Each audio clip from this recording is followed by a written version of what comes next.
Hey guys, welcome back to my channel. Today I'll be sharing with you how I took this dark early 2000s dining room and transformed it into a modern black and white table. This table was given to me by a family friend who had recently replaced her dining room table. She had given me a heads up that the table needed some work, but thought that it was worth refinishing and giving it an updated look. And that is exactly what I did.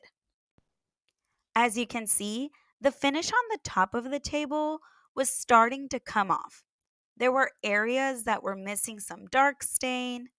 The edges were quite scraped. There were some watermarks from cups, and there were a few areas that were scratched. This table was also elevated by casters, but one of them was broken. So I had to figure out how I was going to fix that one. As far as the chairs went, they were in pretty good condition. The leather seats were intact. The chair frame itself had some normal wear and tear, but nothing that couldn't be fixed. And with all of that in mind, I got to work. Just as a heads up for this video, I will be splitting it into two parts. Part one is going to be the table transformation, and part two will be the chairs. When I flipped the table upside down, I realized that the table came from Crate and Barrel. It is always nice to know where furniture comes from because you can see the exact material it's made out of and how much it originally cost. It just gives a lot of added value to the piece. And with that finding, it was time to disassemble everything.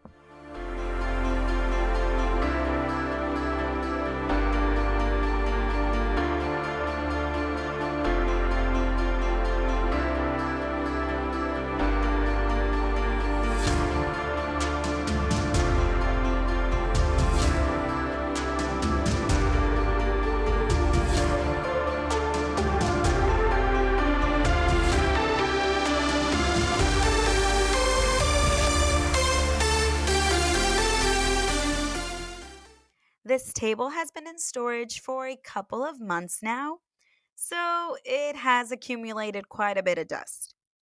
And before removing that old finish, I needed to scrub it down with some soap and water.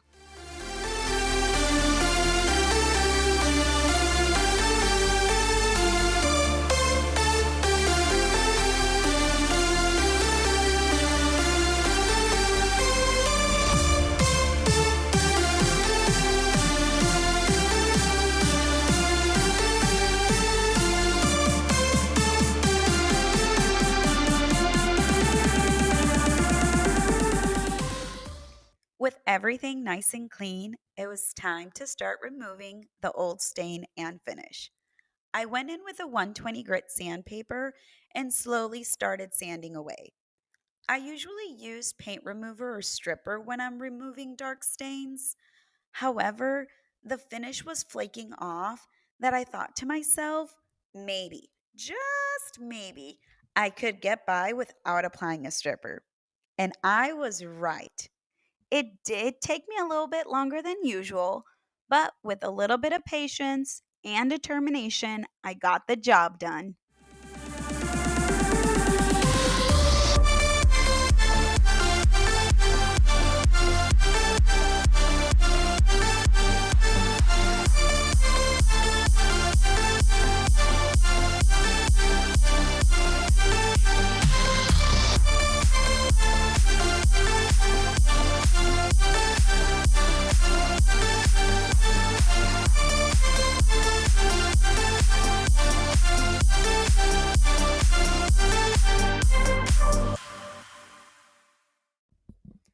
Now, from the beginning, my vision for this table was to give it a wash and take it from dark to light, just giving it a little bit more of a modern look.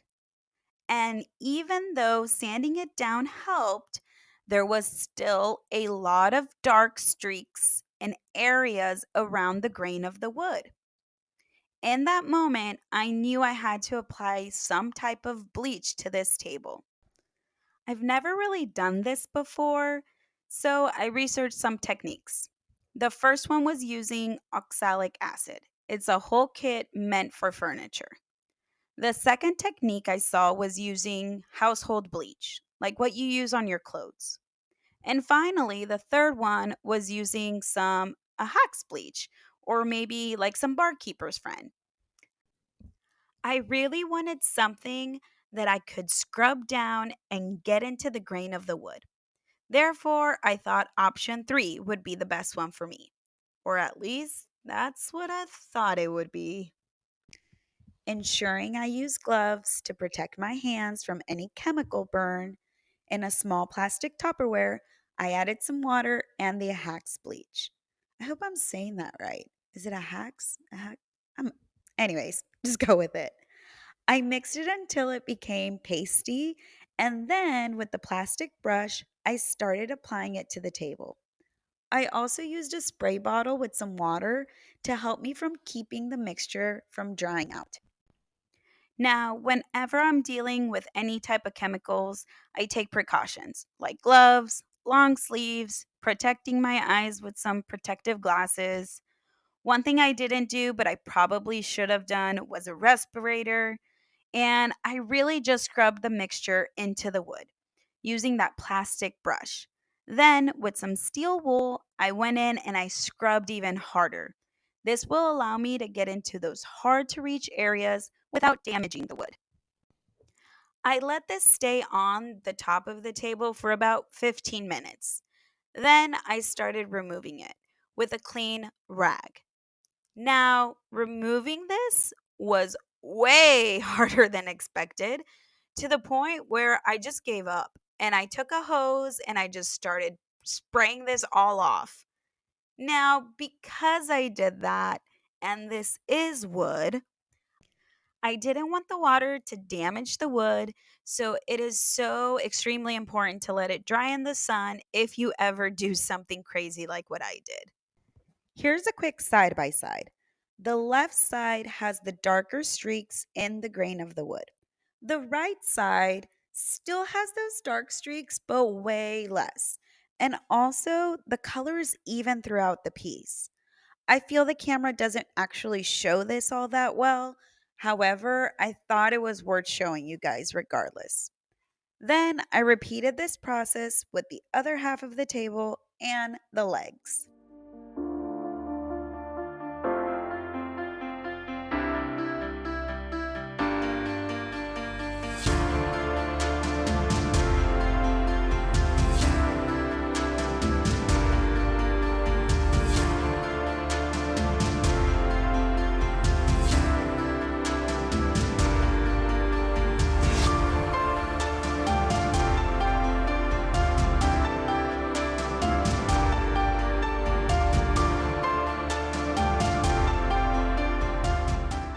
As you guys can see when I'm cleaning this off, the wood itself has a little bit of an orange undertone. I did not want the table to have this orange look. If I seal it as is, that orange undertone is going to come through. So I wanted this to be a little bit lighter, almost the color that it looks when it's dry. And even though I bleached it as best as I could, it still needed a little something extra to neutralize that orange. With that in mind, I applied a white wash to the table, mixing 1/3 paint to 2/3 water. I applied the wash with a brush going with the grain of the wood, then removed any excess paint with a clean paper towel. A quick tip when applying any type of wash: if you feel that the color's too strong or it's drying off, simply spray it down with some water and keep wiping off the excess until you like the color that you get. Another tip is apply the wash in small sections. This will reduce the likelihood of it drying off, and also you can control the color blend throughout the piece.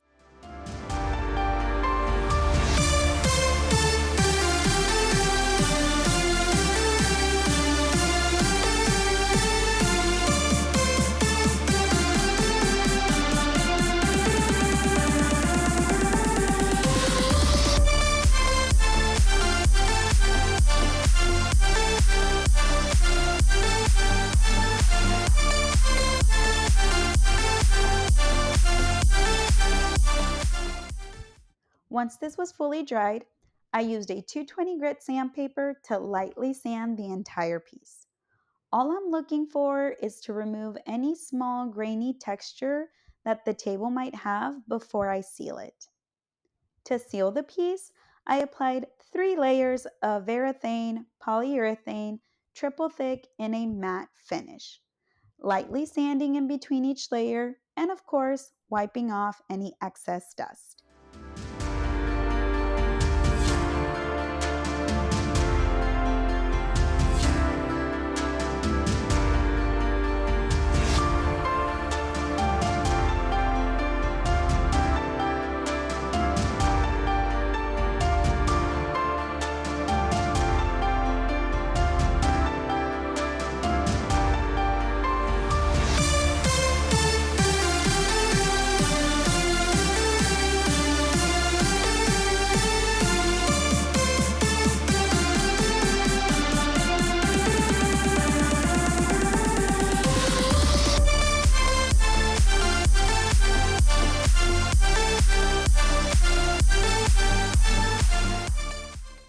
And while that dried off, it was time to focus on these caster legs.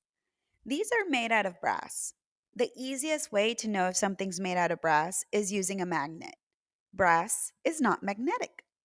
So, knowing this, I knew I could bring them back to life.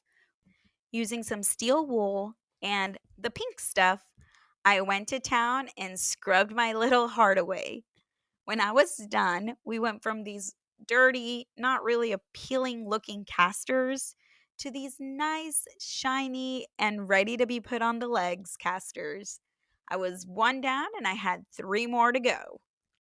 For the one that was broken, I tried some different things. I tried drilling in a new hole for um, like a screw to go in. That didn't work. I tried putting some glue, like metal glue. That didn't work. And so at the end, I had to replace this wheel in order to fix it completely and correctly. And with the table done, let's now focus on the chairs. The chairs, I used a different technique. I was painting them versus applying a wash. And as I do all of my projects, I started off by cleaning them with some soap and water.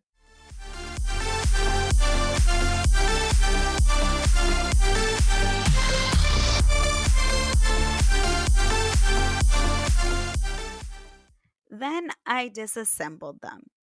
Even though the seat covers were intact, they just weren't the right color I was looking for. I really had in mind an all black chair. So I ended up removing them from the chair frame and removing the whole cover from the seat. I was pleasantly surprised when I removed them and saw that this was actual leather. What? Not pleather, but leather. You know how rare that is?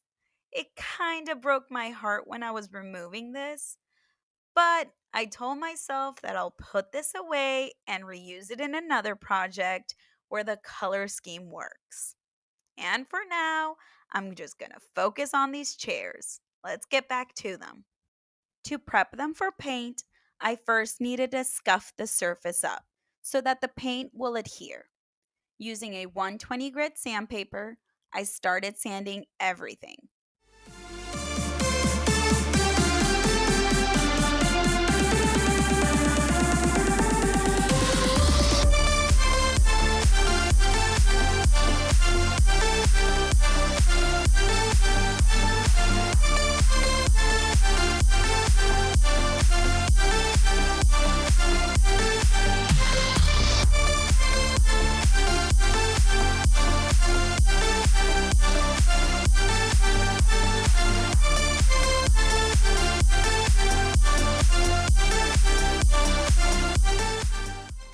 While I was sanding, I realized there were some areas that needed to be fixed.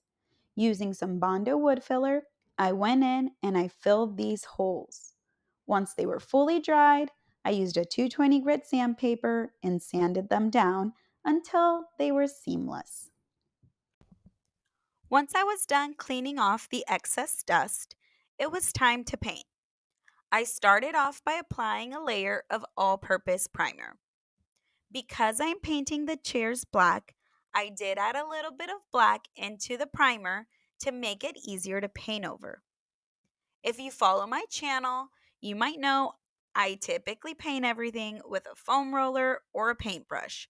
I rarely use a paint gun.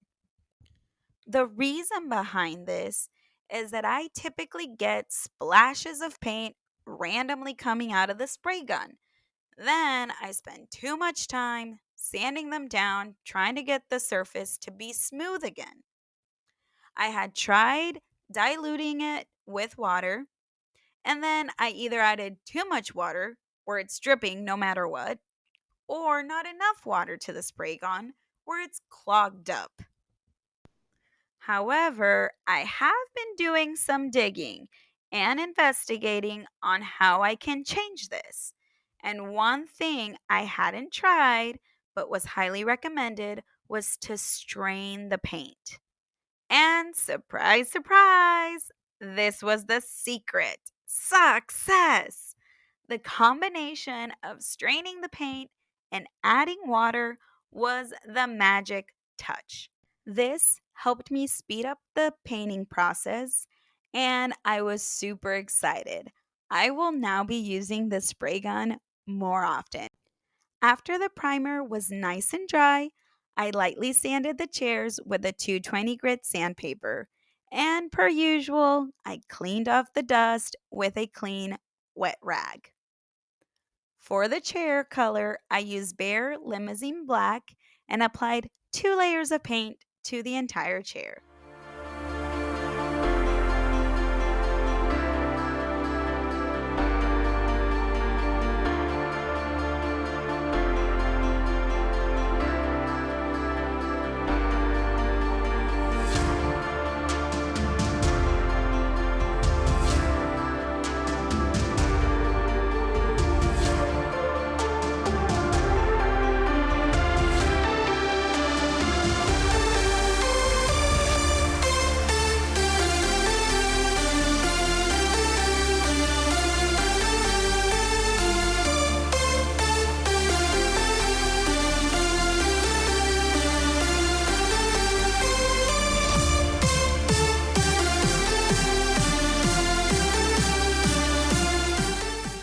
While I let the chairs fully dry, it was time to reupholster the seat.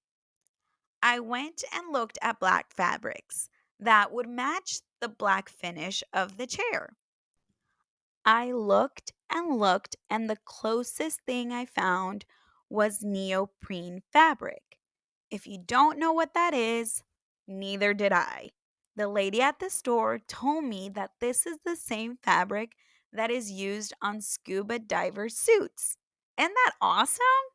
I love the idea that this fabric would be used on chairs, allowing it that if liquid falls on it, it'll be easy to clean off. I was super excited when she shared this with me and just confirmed it was the right material for this project. After measuring the size of the material, I simply cut it up and stapled it into place.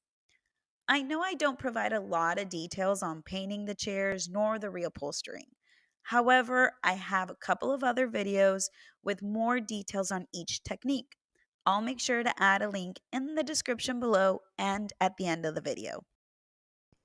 As a quick reminder, this is what we started with: a dark table stuck in the early 2000s that needed some TLC, and transformed it into a beautiful, modern, black and white inspired table. What a transformation! I am so pleased with how this table came out. I love it so much that it's inspired me to refinish my own dining room table. That video's to come. Anyways, if you guys like this and want to see some more flips, make sure you like and subscribe to my channel. If you're curious about the materials I use, I'll add a list in the description below. But for now, I'm going to have to say goodbye, and I'll see y'all next time here at Angie's Crafts Furniture Renovation. Goodbye!